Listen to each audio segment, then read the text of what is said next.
നമസ്കാരം. ഇന്നത്തെ പ്രധാന വാർത്തകൾ. എംബസിക്ക് മുന്നറിയിപ്പെത്തി, വിദേശത്തേക്ക് യാത്ര ചെയ്യുന്നവർ ശ്രദ്ധിക്കുക. LPG ഗ്യാസുകൾ ഉപയോഗിക്കുന്നവർക്ക് വീണ്ടും വലിയൊരു തിരിച്ചടി. ട്രെയിൻ യാത്രകൾ ചെയ്യുന്നവർ ശ്രദ്ധിക്കണം. അതിന് പറ്റിയ ഒരു വീഡിയോ കൂടി ഇതിൽ ഉൾപ്പെടുത്തിയിട്ടുണ്ട്. ഒരു മറ്റൊരു ചാനൽ ഞാൻ മുകളിൽ സ്ക്രീനിൽ എഴുതി കാണിക്കുന്നുണ്ട്. ചാനൽ എന്റെ കൂട്ടുകാർ സബ്സ്ക്രൈബ് ചെയ്ത് വെക്കാൻ മറക്കല്ലേ. പാചകവാതക ക്ഷാമം നിലനിൽക്കുന്ന സാഹചര്യത്തിൽ കേന്ദ്ര സർക്കാർ ഇടപെടുന്നു. വിതരണ ശൃംഖല പുനഃസ്ഥാപിക്കുന്നതിനായി അത്യാവശ്യ സാധന നിയമം പ്രാബല്യത്തിൽ വന്നു.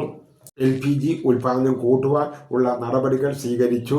ഈ പ്രതിസന്ധി പരിഹരിക്കുന്നതിനു വേണ്ടി ഇനി അധികമായി ഉൽപ്പാദിപ്പിക്കുന്ന LPG ഗ്യാസുകൾ ഗാർഹിക ആവശ്യങ്ങൾക്ക് മാത്രമായി മാറ്റിവെക്കുവാനാണ് തീരുമാനമായിരിക്കുന്നത്. ഇറക്കുമതി ചെയ്യുന്ന LPGകൾ സ്കൂളുകൾക്കും ഹോസ്പിറ്റലുകൾക്കും മാത്രമായി നിജപ്പെടുത്തുവാനും തീരുമാനമായിട്ടുണ്ട്.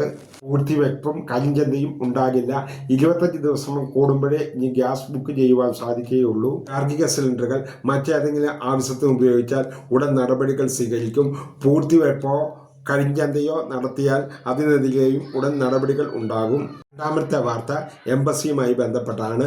സ്റ്റക്ക് ഫാമിലി എന്ന മറ്റൊരു ചാനലുണ്ട്. അതിലൂടെ നിങ്ങളുടെ സെറ്റിംഗ് സംബന്ധമായ കാര്യങ്ങൾ എൻ്റെ കൂട്ടുകാർക്ക് വീക്ഷിക്കുവാൻ സാധിക്കും. അതൊന്ന് സബ്സ്ക്രൈബ് ചെയ്താൽ മറക്കല്ലേ. ഇനി സെറ്റിങ്സുകളൊക്കെ അതിലായിരിക്കും ഇടുക. ചാനൽ കമൻറ്റ് ബോക്സിൽ പിൻ ചെയ്തേക്കാം. മുൻകൂട്ടി അറിയിക്കാതെ യാത്ര ചെയ്യരുതെന്ന് ഇന്ത്യക്കാർക്ക് ഇറാനിലെ എംബസിയുടെ അറിയിപ്പെത്തി. എംബസിയിൽ നിന്ന് കിട്ടുന്ന വ്യക്തമായ മാർഗനിർദ്ദേശങ്ങളുടെ അടിസ്ഥാനത്തിൽ മാത്രമേ കര അതിർത്തി വഴി സഞ്ചരിക്കുവാൻ സാധിക്കുകയുള്ളൂ. എംബസിയുമായി അടിയന്തര സാഹചര്യത്തിൽ ബന്ധപ്പെടണമെന്ന അറിയിപ്പും ലഭിച്ചിട്ടുണ്ട്. പശ്ചിമേഷ്യ സംഘർഷം നീണ്ടു നിൽക്കുന്ന സാഹചര്യത്തിലാണ് എംബസിയുടെ ഈ അറിയിപ്പ് എത്തിയത്. 2 ട്രെയിനുകൾക്കും കൂടി തിരൂര് സ്റ്റോപ്പ് അനുവദിച്ചു. ബാംഗ്ലൂർ രാമേശ്വരം വീക്ക്ലി എക്സ്പ്രസ്, നെൽബേലി ബാംഗ്ലൂരു വീക്ക്ലി എക്സ്പ്രസ് എല്ലാ ശനിയാഴ്ചയും 7:30 ബാംഗ്ലൂരിൽ നിന്നും പുറപ്പെട്ട് രാമേശ്വരത്ത് 10:50 എത്തും.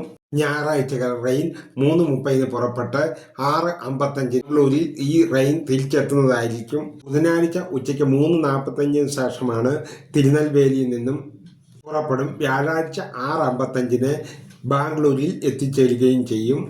എൻ്റെ കൂട്ടുകാർക്ക് ഈ ന്യൂസ് വളരെ ഉപകാരമായെങ്കിൽ എൻ്റെ കൂട്ടുകാർ മറ്റുള്ളവരിലേക്കും ഒന്ന് ഷെയർ ചെയ്യുവാൻ മറക്കല്ലേ. ഇനിയും ഇതുപോലെ ന്യൂസുകളുമായി വരാമെന്ന് നല്ല ആത്മവിശ്വാസത്തോടെ. Good bye.